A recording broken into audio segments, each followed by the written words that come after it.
ఓం గం గణాధిపతయే నమః. హాయ్ అండి, అందరికీ నమస్కారం. మనం ఈరోజు ఈ వీడియోలో సెప్టెంబర్ 7వ తేదీన మనం వినాయక చవితి జరుపుకోబోతున్నాము. ఈ వినాయక చవితి రోజున గణపతికి మనం ఏం సమర్పించాలి, ఏం సమర్పించకూడదో మనం ఈరోజు ఈ వీడియోలో తెలుసుకుందాము. ఈ వీడియో కనుక మీకు నచ్చినట్లయితే లైక్ చేయండి, షేర్ చేయండి, సబ్స్క్రైబ్ చేసుకోండి. ఈ వీడియో లాస్ట్ వరకు స్కిప్ చేయకుండా చూడండి. ఇలా చేయడం వల్ల ఈ వీడియో మరి కొంతమందికి రీచ్ అవుతుంది.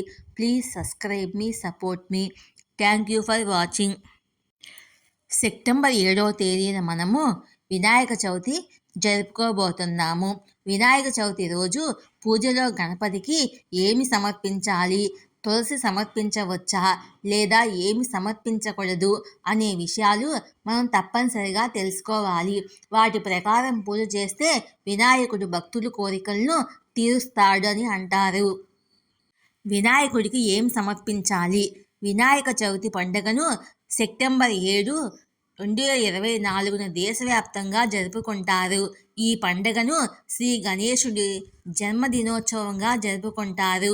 ఈ రోజున ప్రజలు తమ ఇళ్లల్లో గణపతి పప్ప విగ్రహాన్ని, శ్రీ గణేశుని ప్రసన్నం చేసుకోవడానికి భక్తులు ఈ రోజున ఆయనకు ఇష్టమైన వస్తువులను సమర్పిస్తారు. శ్రీ గణేశ భగవానికి దుర్వ అంటే చాలా ఇష్టమని నమ్ముతారు. దుర్వ అంటే అర్థము గరిక అని అర్థము. శ్రీ గణేశునికి ఎలాంటి దూర్వాలు సమర్పించాలి, ఏది సమర్పించకూడదు అనేది మనం ఇప్పుడు తెలుసుకుందాం. ఏవి సమర్పించడం వల్ల వినాయకుడు ప్రసన్నుడు అవుతాడు, భక్తుల కోరికలు తీరుస్తాడో మనం ఇప్పుడు తెలుసుకుందాము. వినాయక చవితి రోజున విఘ్నేశ్వరునికి దూర్వా మనం తప్పనిసరిగా సమర్పించాలి.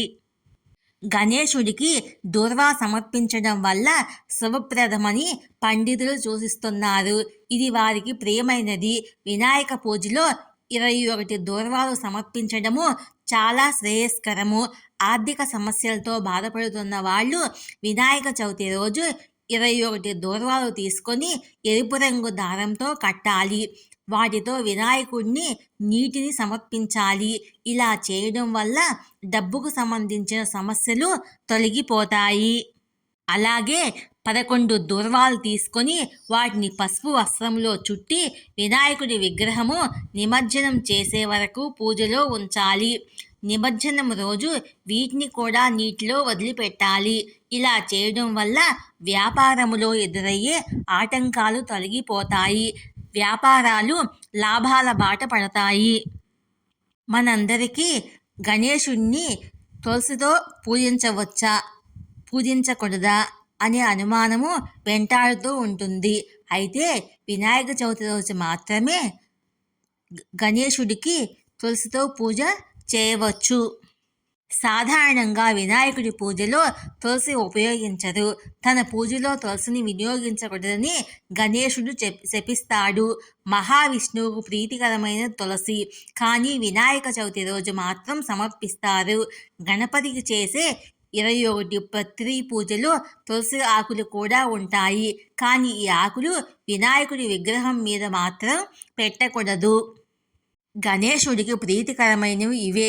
శ్రీ గణేశుడికి పండ్లలో అరటిపండు అంటే చాలా ఇష్టము. అంతేకాకుండా గణేశుడికి మోదకము లేదా లడ్డూలు సమర్పించడము శుభప్రదంగా భావిస్తారు. వినాయకుడి పూజలో ఎరుపు, పసుపు రంగు పూలు సమర్పించవచ్చు. బంతి, గులాబీ వంటి ఎర్రటి పూలు సమర్పించవచ్చు. పనస, వెలగ, యాపిల్, అరటి పండ్లు నైవేద్యంగా పెట్టవచ్చు. గణేశుడికి ఏమి సమర్పించకూడదు? పురాణాల ప్రకారము గణేశుడు చంద్రదేవుణ్ణి శపించాడు. కావున గణపతి పప్పకు తెల్లని రంగు పూలు, బట్టలు, తెల్లటి పవిత్ర దారము లేదా తెల్లని చందనము సమర్పించకూడదు. తెలుపు రంగు వస్తువులు పూజలో పొరపాటున కూడా పెట్టకూడదు. ఏ దేవుడికి ఎటువంటివి ఇష్టము?